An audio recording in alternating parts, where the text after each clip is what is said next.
Ada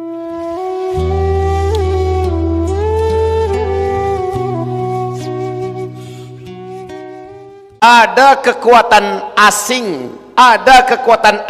yang punya kepentingan besar dengan NKRI ini. Mereka ingin Indonesia ini chaos. Mereka ingin terjadi pertumpahan darah.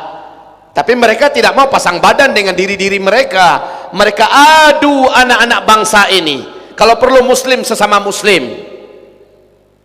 agar mereka bisa mengurangi resiko terkorbankan nyawa-nyawa dari kalangan mereka. Biarlah duit mereka keluarkan, yang penting yang hancur adalah sesama rakyat Indonesia. Keuntungannya kalau Indonesia ini chaos apa? Ancaman mereka dulu yang diumumkan oleh sang presiden di negeri komunis sana akan terrealisir. Apa katanya? Sempat Indonesia kembali kacau seperti tahun 98, kami akan masukkan militer kami ke Indonesia untuk mengamankan aset-aset kami dan warga kami. Secara hukum internasional mereka benar. Sebab apa? 78% lebih tanah yang ada di Indonesia ini sudah mereka beli. Dan menurut mereka, siapapun warga negara mereka yang lahir di negara yang lain, punya KTP negara yang lain, menurut mereka tetap warga negara mereka, karena mereka punya dua kewarganegaraan. Jadi kalau mereka katakan kami akan masukkan militer kami untuk mengamankan aset-aset kami dan rakyat kami, secara hukum internasional, secara undang-undang internasional mereka punya payung hukum yang kuat. Tapi syarat untuk memasukkan itu harus chaos dulu, maka mereka ciptakan chaos. Mereka akan gunakan rezim yang bisa disogok, oknum-oknum yang bisa mereka beli untuk menciptakan dan melancarkan misi mereka. Sebab kalau sempat militernya masuk, TNI sekalipun takkan kuasa membendungnya. Ini pernyataan mantan Panglima TNI sebelumnya, Jenderal Gatot Nurmantio. Jangan terpancing, kata beliau. Seberat apapun keadaannya, jangan terpancing, karena mereka inginkan itu. Kita umat Islam di Indonesia sedang berkuasa apa sedang dikuasai? Oke, bagus. Jawaban korek.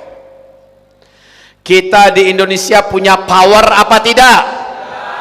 Tidak. Bagus, jawabannya jujur dan benar.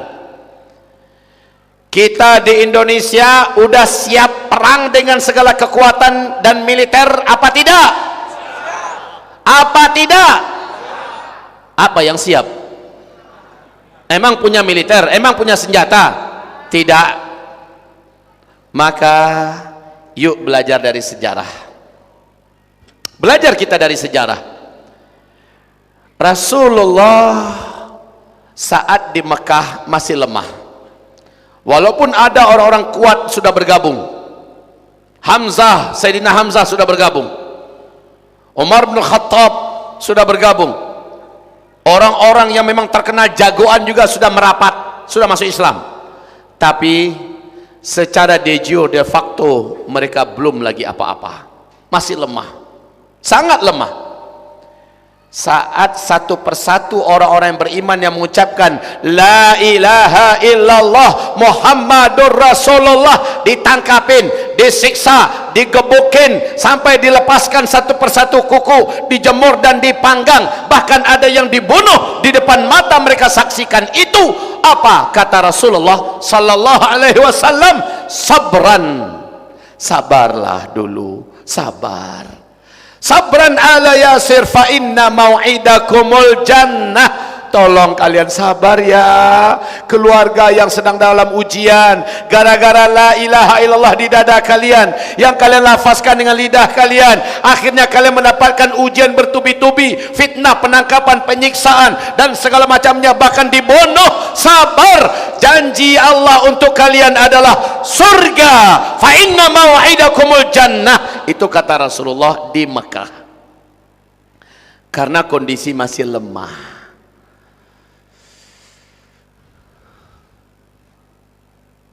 Padahal sebagian sahabat jantungnya lah menjelujuh, sudah menggelegak, udah hampir nggak sanggup lagi menahan. Apalagi Umar, ya Rasulullah, kita ini kan dalam kebenaran. Iya, lalu apa yang ditakutkan? Sekarangnya belum saatnya. Begitu. Tolong kendalikan diri.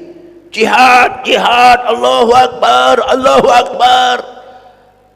Bukan salah Allahu Akbar itu, dan tidak juga salah pengumuman jihad itu, tapi belum waktunya. Maka jangan sampai kita melangkah dan mendahului instruksi para alim ulama. Belum waktunya. Alim ulama warasatul anbiya. Yang digantikan siapa nabinya? Nabi Muhammad SAW. Penggantinya siapa? Ulama-ulama Rabbani penjuang, Habib-habib, kiai-kiai dan ustaz-ustaz kita yang akan mengarahkan kita bagaimana kita bersikap yang bijaksana dan tepat. Begitu. Tapi ketika Islam berkuasa, ketika Nabi Muhammad sudah di Madinah, ketika kedaulatan syariat Islam sudah terpayungi oleh payung undang-undang hukum dan punya sendiri negeri, wilayahnya, militernya, segala macamnya, Masya Allah, dari negeri ribuan kilometer menjerit seorang wanita muslimah yang dizalimi dan disakiti, memanggil sang khalifah, wa mu'tasamah, wa mu'tasamah, wahai khalifah Mu'tasim, di mana engkau? Kami di sini disiksa, kami di sini dianiaya, kami di sini dizalimi. Mendengarkan jeritan wanita muslimah ini, jauh ribuan kilometer di pusat pemerintahan khilafah Islamiyah yang saat itu khalifahnya Khalifah Al-Mu'tasim Billah, langsung menyediakan pasukan yang luar biasa. Barisan pertama pasukan itu bergerak, udah nyampe ke negeri musuh tempat wanita itu dianiaya, sementara pasukan barisan belakangnya masih ada di negeri Islam. Masya Allah, saking banyaknya yang dikirim. Itu ketika sudah punya power. Jangan coba-coba, kalau sudah punya power, Islam lebih daripada lebah. Kalau sekarang, ya sabar, calling down. Itu saudara-saudara kita juga, kawan-kawan kita. Tapi mereka sudah keterlaluan, Ustadz Abdul Somad mereka persekusi di mana-mana. Di beberapa titik dakwah mereka batalkan pengajian, mereka bubarkan, bla bla bla bla bla bla bla. Maka sabar. Mau masuk surga tidak? Mau masuk surga? Maka ingat, salah satu syarat yang berhak menjadi ahli surga adalah orang yang mampu bersabar. Bukan berarti sabar ketika dia kuat dia bisa berbuat lalu dia sabar, bukan begitu. Tapi ketika dia lemah, dia sadar dia kalau seandainya berbuat bisa konyol, maka dia sabar dan dia tunggu instruksi para alim ulama. Itulah dia sabar saat ini. Khalas? Paham? Oke, begitu. Saudara-saudaraku, hamba-hamba Allah yang kami muliakan, pembahasan kita yang kedua pada malam hari ini tidak kalah strategisnya, dan ini sangat penting sekali berkaitan dengan bencana yang terjadi.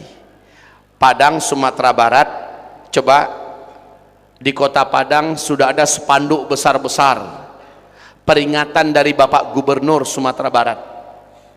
Ada peluang atau kemungkinan akan terjadi gempa berskala besar 8,9 skala Richter, dan gempa ini bisa menimbulkan tsunami setinggi 15 meter. Kota Padang, sumbernya langsung dari Padang. Ada apa sebenarnya sehingga sekarang gubernur sudah membuat, wali kota Padang sudah memberikan jalur evakuasi. Kalau terjadi kemana harus lari, sudah dibuatkan jalurnya, sudah dipastikan, disebutkan titik-titik yang aman, mana yang zona hijau, mana zona kuning, mana zona merah. Sekarang sudah dipastikan, siap siaga. Padang dalam keadaan badampuang-dampuang jantuang kini. Ada apa dengan kota Padang, kota tercinta kita? Palu, apa yang terjadi dengan Palu? Tsunami 7,4 skala Richter. disusul 7,7 skala Richter tsunami. Tingginya tsunami hanya antara 3 ke 6 meter saja, tapi disusul dengan variasi azab yang aneh-aneh. Tanah daratan yang bergerak lalu tenggelam bles, bumi yang terbelah, semua yang di atas ketelan lalu merapat kembali. Ini yang aneh-aneh terjadi di Palu. Ternyata Palu telah resmi ketahuan semua jenis maksiat kelamin lengkap di Palu. Semua jenis maksiat kelamin, khususnya perbuatan dosa yang lebih dibenci oleh Allah daripada zina biasa. Zina biasa laki-laki berzina dengan perempuan, tapi yang ini adalah laki-laki memburu laki-laki, wanita mencintai wanita. Yang terbanyak adalah kaum homoseksual di sana. Merinding saya tadi mendengar kawan-kawan memberikan laporan, mereka meyakinkan saya berita ini akurat. Untuk Riau sudah terhitung jumlah yang resmi di angka 7 ribuan orang para lelaki homo. Innalillah. Rumbai termasuk di antara tempat yang terbanyak kaum LGBT-nya di sana. Kota Pekanbaru, maaf kalau saya sebutkan tempat ya, saya ingatkan pemerintah Kota Pekanbaru, Gubernur Riau, ini kewajiban Anda menutup dan mengusir semua pelaku-pelaku seks menyimpang. Kewajiban Anda.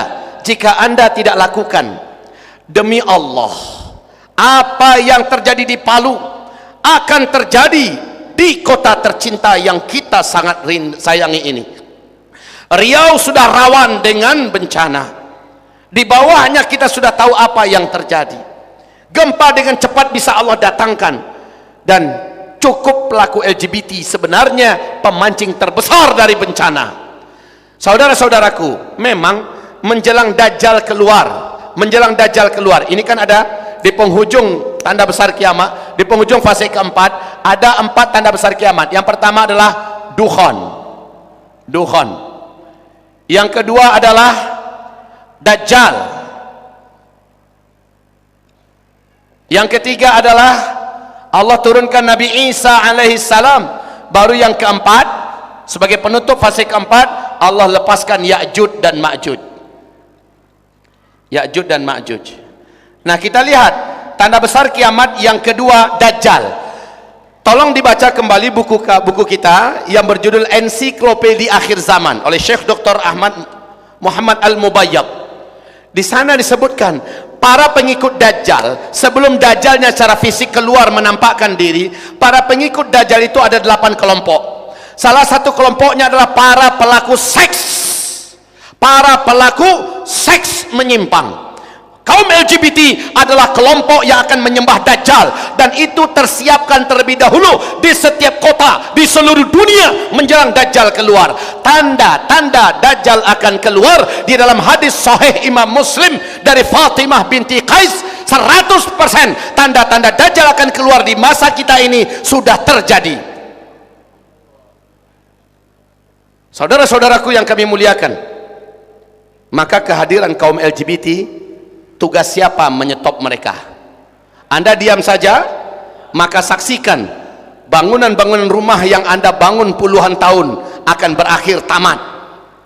Kalau Anda biarkan, kalau ibu bapak membiarkan saja, sekolah-sekolah anak-anak kita akan rata dengan tanah. Anak kita ada dalam tumpukan itu. Usaha-usaha kita, kantor-kantor kita, kantor gubernur, kantor wali kota, dan semua kantor-kantor yang ada, jembatan kita, usaha kita, semuanya hancur karena kelakuan kaum Nabi Lut ini. Jangan biarkan. Hanya prinsip kita, Ustadz, kayak yang buat dosakan mereka, yang tanggung dosakan mereka, yang masuk nerakakan mereka. Kami jadi orang soleh saja Ustadz, kami akan diam sajalah, kami akan terus taat. Yang penting kami awasi diri kami, keluarga kami, agar jangan melakukan hal yang sama. Kalau begitu prinsipnya, maka selamat datang kiamat kecil, kehancuran kota Pekanbaru, dan hilangnya Riau dari peta dunia. Ini saatnya Allah bayar cash. Sudah lama Allah tunda-tunda, Allah kasih waktu, Allah berikan perpanjangan. Mereka pelaku kaum Nabi Lut. Coba lihat kalau dalam Islam, pelaku zina paling-paling dipukul punggungnya 100 kali. Betul tidak? Zina normal ini. Kalau dia sudah beristri atau bersuami, nah dilemparkan batu, maka dia pun meninggal. Dilemparkan batu, ditanam dulu setengah atau kepalanya sebegini, dilemparkan batu, meninggal. Sudah selesai, dan dia masuk surga nanti karena dia tobat dengan dijalankan syariat Islam. Tapi pelaku seks menyimpang LGBT tidak ditunggu dia tobat, tangkap, bawa ke tempat yang tinggi, kemudian lepaskan, maka matilah dia di bawah. Ternyata masih bergerak-bergerak, bawa lagi ke atas, lemparkan lagi. Begitu Allah tetapkan hukum bagi para pelaku kaum Nabi Lut. Saking jijiknya Allah dengan perbuatan ini. Dan ini ada di kota kita, ini ada di negeri kita. Seandainya kita semua diam melihat makhluk yang lebih menjijikkan daripada anjing rabies yang gila dan lebih berbahaya daripada itu, hanya dengan lambaiannya, hanya lambaian begini hancur kota kita biarkan? Tidak, demi Allah. Siapa yang punya akses ke wali kota, tolong sampaikan baik-baik. Kami tidak ingin kota Pekanbaru hancur, binasa dan lenyap dengan azab karena adanya kaum pelaku seks menyimpang ini di kota kami. Oh, belum ada undang-undang. Kalian kami gaji, kalian kami angkat untuk ciptakan perangkat, termasuk perangkat undang-undang yang bisa melindungi kami dan negeri kami dari kehancuran. Maka ini adalah permintaan kami. Tokoh-tokoh masyarakat bangkit bersama, para dai-dai, ulama-ulama bangkit bersama, seluruhnya serentak, cepat, jangan main lambat-lambat. Tidak rela, tadi saya mendengar udah 7.000-an orang, mereka itu kayak vampir, kata Tengku Kiai Haji Zulkarnain. Mereka itu kayak vampir, kayak Dracula. Hari ini mereka menggigit, maka yang digigit adalah korban. Yang kena gigit besok sudah menjadi pemangsa pula, mencari korban. Dengan cepat mereka menyebar. Allah, Padang sudah saya peringatkan. Alhamdulillah, dakwah saya dengan cepat direspon oleh pemerintah kota Madya Padang. Langsung tokoh-tokoh masyarakat berkumpul, wali kota memberikan instruksi, dan sudah mulai Padang kota anti maksiat, mulai bergerak serentak. Saya berharap hal yang sama lakukan di Pekanbaru. Lakukan di Pekanbaru. Tidak cukup dengan mendengarkan ceramah lalu paham tapi lalu diam saja. Jangan, kita sedang berpacu dengan waktu. Antara azab turun atau Allah tunda, syaratnya segera bergerak. Siapa yang punya akses ke wali kota, sampaikan baik-baik kepadanya. Ini kewajiban beliau. Anggota Dewan DPRD Kota Pekanbaru harus melahirkan undang-undang yang berwibawa, yang kuat, yang dikawal oleh kita semua. Polisi punya nyali dan keberanian kalau kita yang mau, kita yang ingin. Betul tidak? Mereka kita gaji buat apa? Buat menjaga kita, buat menjaga negeri kita. Dan bencana terbesar itu adalah ketika Allah menurunkan azab karena perbuatan mereka, dan kita tidak bisa lagi menolak azab itu dengan doa, ya Allah jangan turunkan azab ya Allah. Walaupun selevel wali Allah berdoa, sementara amar ma'ruf nahi anil munkar tidak ditegakkan, Allah tidak akan dengar lagi doa itu. Tolong buka kitab tafsir Al-Hafiz Ibnu Katsir ketika menjelaskan surat Al-Anfal ayat 25. Wattaqu fitnatan la tusibanna alladzina zalamu minkum khassah. Hati-hati kamu dengan bencana yang kami akan datangkan kepada kamu ketika kamu sudah melakukan dosa dan maksiat, atau ada sekelompok di antara kamu melakukan dosa dan maksiat, kamu menyaksikan pemerintah mampu menghentikannya tapi kamu diam, pemerintah tidak bergerak, tidak ada amar bil ma'ruf nahi anil munkar, kami akan turunkan azab. Yang azab itu tidak hanya menimpa dan kena kepada para pelaku dosa dan maksiat saja, tetapi kamu yang baik-baik, yang soleh-soleh, yang taat-taat tapi diam saja akan ikut merasakan bencana dan azab itu. Mau apa tidak? Kalau tidak mau, maka seluruhnya wajib bergerak. wajib bergerak.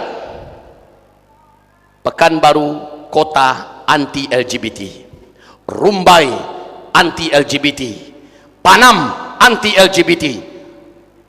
Tajamkan mata kita, lihat kalau sudah mulai agak aneh-aneh, kalau sudah mulai agak ketahuan jelas, foto cepat.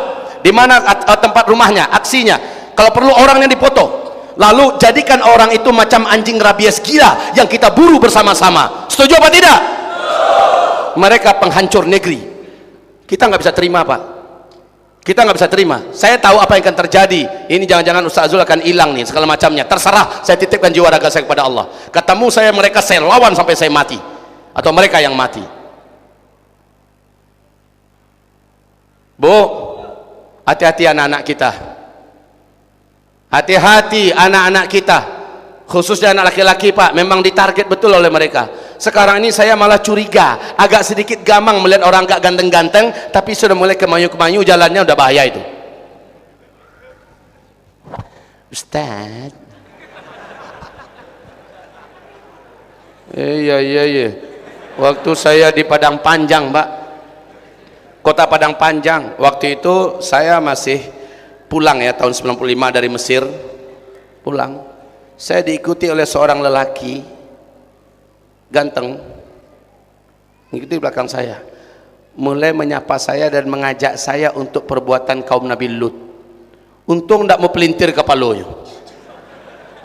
Awak lu kan ditanyanya dan cakik utang bariang gue nggak tahu nyok laki-laki sejak sawananya.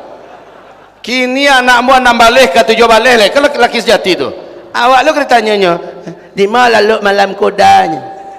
Dia ndak mak banggakan yang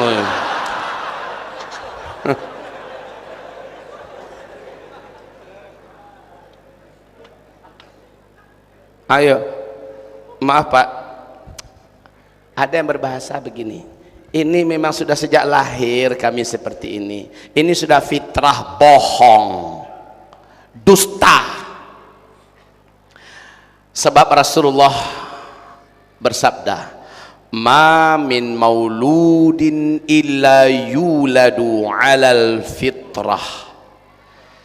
Tidak seorang pun yang terlahir ke muka bumi ini melahirkan, dia lahir dalam keadaan fitrah normal, di atas fitrah yang lurus.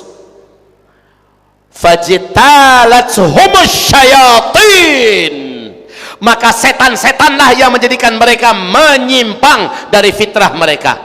Jadi orang-orang LGBT, laki-laki suka dengan laki-laki, pastikan pasti ada setan betina masuk ke dalam badan laki-laki ini, dan setan ini suka dengan laki-laki dari kalangan manusia. Karena dia ada di badan laki-laki yang manusia ini, seolah-olah manusia ini yang menjadi suka dengan laki-laki, padahal ada setan di dalamnya. Para pelaku LGBT, pastikan Pak, kumpulkan semua pelaku LGBT, kita ruqyah mereka, kejang-kejang mereka semua itu. Tidak sedikit yang taubat dan berubah, insya Allah menjadi normal kembali, dan mereka malu menyesal, kok bisa saya dulu begitu, setelah setannya keluar.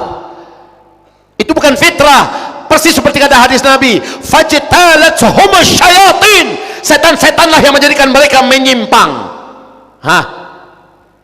Sama dengan kita, semua kita pasti melindungi diri tidak dari apapun yang bisa membahayakan kita, pasti apa tidak? Apapun yang bisa membahayakan pasti kita akan lindungi diri kita, itu yang normal, itu yang normal. Nah, kalau ada orang pengen bunuh diri, menandakan dia sudah dikuasai setan. Orang yang sudah kepengen berkali-kali untuk bunuh diri, pastikan di dalam tubuhnya ada setan, ruqyah. Setelah ruqyah baru berikan ke dia kepahaman, berikan dia ke benteng diri dan sebagainya. Ini bidang saya Pak, bidang kami ya. Coba baca, dengarkan ceramah-ceramah saya tentang jangan ada dukun di antara kita, itu judulnya. Coba dengarkan ceramah saya yang menyingkap rahasia jin dan setan.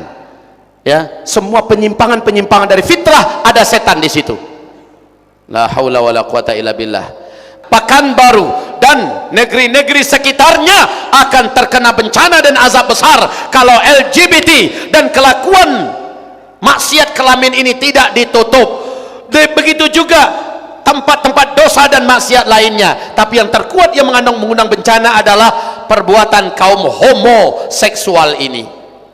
Ya, Ibu bapak siap bergerak tidak? Maka tidak boleh menunggu hari, cepat kumpulkan tokoh-tokoh masyarakat, pimpinan-pimpinan ormas, nenek mama, seluruhnya wajib merapat antar satu dengan yang lain dan desak pemerintah kota Pekanbaru, pemerintah provinsi Riau ini segera. Ingat ya, salah satu di antara tanda bencana akan Allah datangkan kalau sudah ada yang memberikan teguran dengan keras, yang sudah ada memberikan ancaman Allah dengan jelas, lalu ternyata diabaikan, maka terjadilah. Saya sudah sampaikan, saya khawatir kalau kota Padang tercinta seandainya agak berlambat-lambat saja mereka sedikit, saya khawatir, saya sangat khawatir. Semoga mereka bergerak cepat. Begitu juga kita yang di sini bergerak cepat. Angka 7.000 itu bukan angka sedikit. Sedangkan 70 saja sudah cukup membuat kita merinding, Pak. 70. Lah ini bukan 70. 10 kali lipat saja 700. 100 kali lipat 7.000. Inna lillahi wa inna ilaihi. Wong di Palu itu cuma 1000-an anggotanya, Pak. 1000-an yang di Palu. Ini 7.000. Mau santai-santai? Sudahlah Bapak Ibu. Saya yakin banyak sekali orang-orang soleh yang luar biasa di sini. Banyak orang-orang baik di kota Pekanbaru ini. Tapi jenis dosa yang dibuat oleh kaum homoseksual ini tidak akan mampu diimbangi oleh kesolehan ibu bapak semua. Cara satu-satunya adalah usir mereka, keluarkan mereka. Silakan mereka cari negeri yang lain. Kalau semua negeri menolak mereka, sudahkah? Silahkan mereka pergi, cari pulau sendiri, tinggal di pulau itu. Kaum homo tinggal di pulau itu semuanya. Semoga tsunami khusus untuk pulau itu saja. Ketahuilah, sumber petaka terbesar yang menimbulkan bencana nomor satunya adalah syirik. Nomor satu adalah syirik. Di Palu itu ada namanya Palu Nomoni, tahu kan? Sebuah ritual di tepi laut. Kalau bahasa kitanya sedekah kalawi, yang dipimpin oleh seorang dukun senior, dihadiri oleh ribuan peserta. Menurut mereka ini adat dan budaya turun temurun, dibiarkan. Bahkan wali kota ikut mendukung, ikut membackup dengan alasan ini sumber pemasukan. Ini adalah salah satu ladang wisata kita. Masya Allah, diperingatkan oleh alim ulama, diketawain alim ulama yang memperingatkan.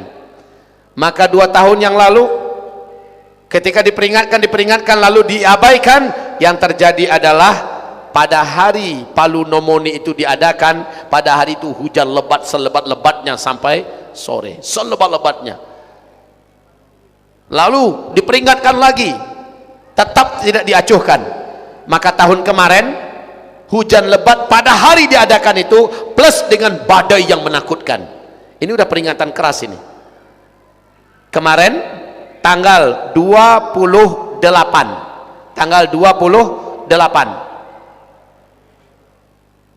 hari Jumat, dari pagi sudah ada gempa. Pada hari itu Palu Nomoni diadakan, gempa, tapi tidak ada yang peduli. Gempa lagi siangnya, tidak ada yang peduli. Menjelang asar gempa lagi, tidak ada yang peduli. Barulah jam 5 lewat 2 menit terjadi gempa dahsyat, dan mereka sedang di pinggir pantai ribuan jumlahnya.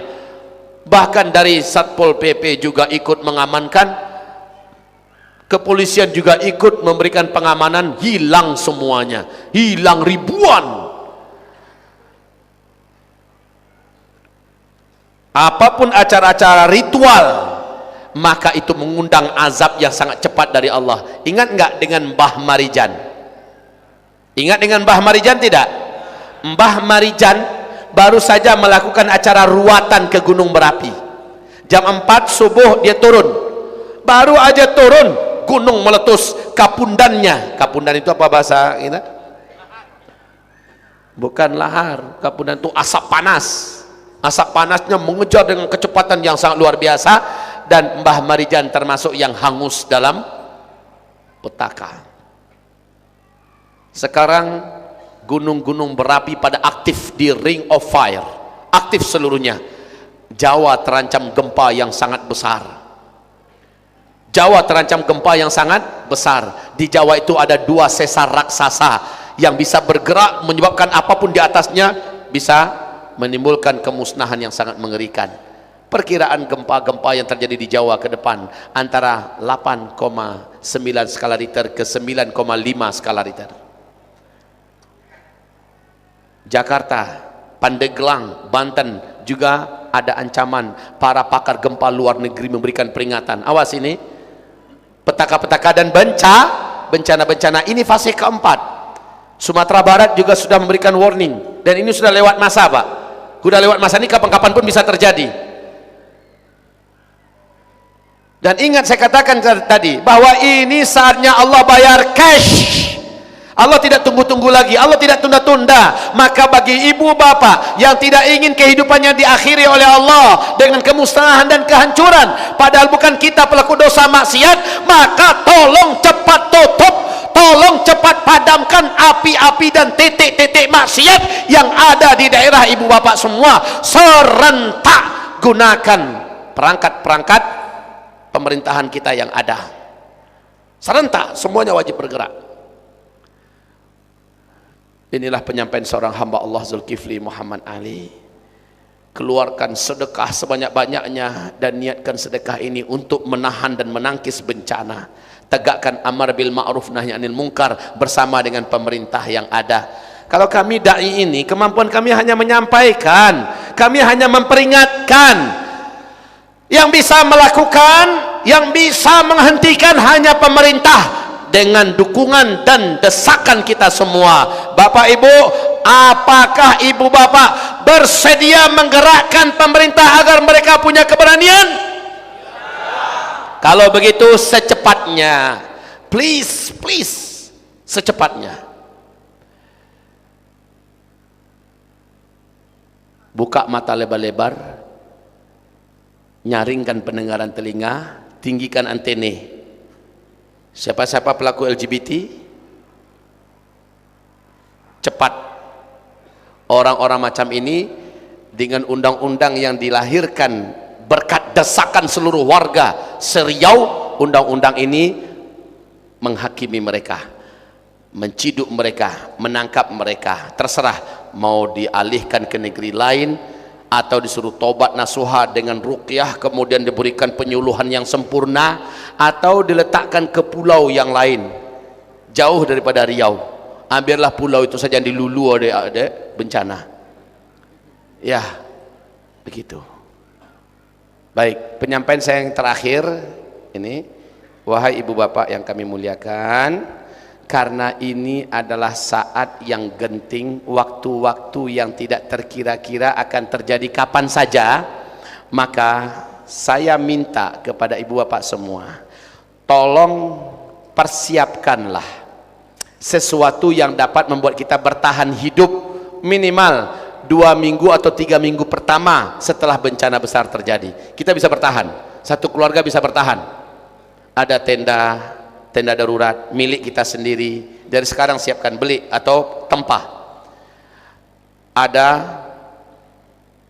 pisau pemotong, ada kompor survival, kompor outbound, ya, ada tali, ada gunting, ada korek api, bahkan ada bahan bakar, dan juga stok makanan. Wahai ibu bapak yang kami muliakan, bahkan stok makanan yang paling aman itu adalah makanan yang tidak perlu dimasak tapi dapat menopang kehidupan kita dengan sempurna. Kurma ini mampu bertahan berbulan-bulan, apalagi kalau kurma itu dipres, ya, kurma yang kayak dodol yang udah dibuang bijinya lalu dipres, kemudian dalam plastik yang tanpa ada udara, ini bisa tahan setahun 2 tahun. Kalau terjadi apa-apa, keluarga kita bisa bertahan hidup sambil menunggu bantuan dari luar datang. Kita punya tenda, kita punya, jadi letakkan di satu tempat. Tempat itu bukan di dalam rumah kita, mungkin kita tanam di depan rumah kita, atau kita buatkan semacam gubuk, ya. Lalu ada apa-apa, kita tinggal bawa itu, semuanya sudah ada di sana, dan kita bisa bertahan untuk beberapa waktu sambil menunggu bantuan datang. Begitu Pak, agar kejadian-kejadian yang terjadi pada saudara kita di sebelah timur sana, bila seandainya terjadi kepada kita, nasallallahu ta'ala al-afiyah, kita sudah punya kesiapan, sambil menunggu bantuan datang kita sudah bisa bertahan. Nggak perlu merampok ke sana kemari, nggak perlu kita harus meregang nyawa. Kan kayak di Palu, saking laparnya sampai ada satu persatu mulai meregang nyawa di depan yang lain, saking laparnya. Dan ini tidak perlu terjadi pada kita kalau kita dari sekarang melakukan persiapan. Semoga apa yang saya sampaikan ini, wahai ibu bapak, diindahkan. Saya tidak berdoa agar ini terjadi, dan kita semua memohon perlindungan kepada Allah jangan sampai terjadi. Tetapi tugas dan kewajiban kita semua, untuk melakukan persiapan ini. Saya cukup terkesima dengan ketika saya berikan penyampaian kajian ini di salah satu masjid yang terkenal di Kota Padang. Ternyata di situ ada salah satu pemilik dari Universitas Kebanggaan Indonesia, ada di sana. Apa kata beliau? Saya instruksikan kepada seluruh anggota, dosen-dosen dan sebagainya, seandainya ketahuan di antara murid mahasiswa mereka ada yang melakukan LGBT, pecat mereka saat itu juga. Bahkan kalau ada di antara guru, di antara dosen apa siapa saja yang melakukan itu, kami pecat tanpa hormat. Langsung orang macam beliau ini bersatu dengan tokoh-tokoh masyarakat yang lain, panggil wali kota. Wali kota datang, mulai mereka bergerak bersama-sama. Saya berharap hal yang sama lakukan di Pekanbaru.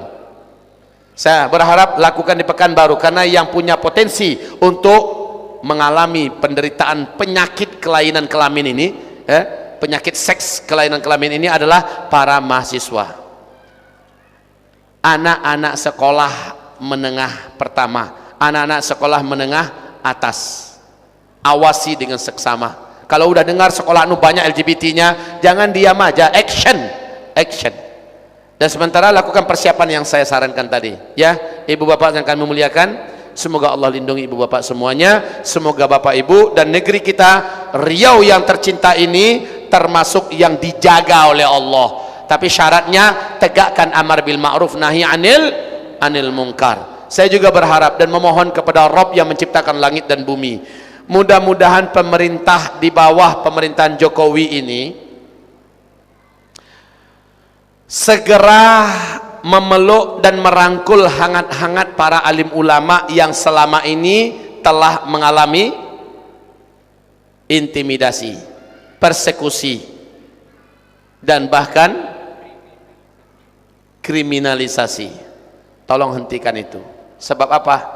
Baca dalam sejarah, seluruh penguasa yang menyakiti para pembawa dakwah, penguasa itu dan seluruh perangkat kekuatannya dan apapun yang dimilikinya hancur oleh Allah Subhanahu wa taala. Hancur oleh Allah Subhanahu wa taala. Ingat tidak dengan Gus Nur? Gus Nur tanggal 27 Gus Nur masih di sini. Tanggal 27 hari Kamis menjelang maghrib, Gus Nur memberikan penyampaian yang masih ada di YouTube bahwa beliau sudah dipanggil oleh Polda Palu. Beliau tinggal di Palu, ya, beliau tinggal di Palu dan pesantrennya juga di Palu. Polda Palu memanggilnya dan statusnya sudah sebagai tersangka. Yang mengadukannya adalah Banser. Apa kata beliau? Kalian lakukanlah apa yang ingin kalian lakukan kepada saya, silakan. Tapi ingat, Allah maha hidup, Allah maha melihat, Allah maha menjaga, Allah maha membalas. Lihat jam tangan kalian sekarang. Dari saat ini juga saya sampaikan kepada kalian, kalian punya istri kan, kalian punya anak kan, kalian punya kehidupan, kalian akan menyaksikan hal yang tidak kalian sukai yang akan terjadi pada kalian. Lihat dari jam ini, saat ini, kata beliau, hanya 24 jam Palu. Saat itu saya ada di Makassar, Pak.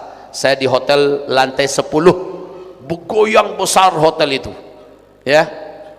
Lalu setelah maghrib baru saya tahu bahwa tempatnya adalah di Palu. Yang anehnya, masya Allah, Polda yang mengundang beliau sebagai tersangka habis oleh gempa dan tsunami. Dan yang uniknya, orang-orang yang mengadukan beliau, yang melaporkan beliau itu ternyata bersumber dari kampung yang tenggelam. Allahu Akbar. Yang amblas itu dari sana mereka semua. Dan yang luar biasa lagi, rumah-rumah dan bangunan sekitar rumahnya Gus Nur, rumah-rumah yang ada banyak yang rata dengan tanah, yang berdiri juga sudah parah-parah nggak bisa lagi dipakai, tapi rumah beliau dan pesantren beliau utuh dari bawah sampai ke atas. Allah melihat dan Allah maha membalas. Ini saatnya Allah bayar cash. Jadi saya mohon kepada pemerintah dan rezim yang sedang berkuasa, jika ingin negeri ini dijaga oleh Allah, pemerintahan ini juga dibiarkan oleh Allah terus berjalan dan bertahan, maka jangan lagi sakiti para alim ulama. Riau ini jangan coba-coba ada ulamanya yang disakiti, jangan coba-coba. Saya khawatir bila ada ulama pewaris Nabi di Riau ini ada yang dikriminalisasi, ada yang diintimidasi, ada yang dipersekusi dan sebagainya. Lihat, antara LGBT dengan kelakuan ini sudah sepadan, ini sudah sah dari langit untuk diratakan dengan bencana. Tidak ada suatu kekuasaan apapun yang menyakiti para pembawa dakwah, melainkan yang berkuasa itu selesai dan tamat oleh Allah Subhanahu wa ta'ala.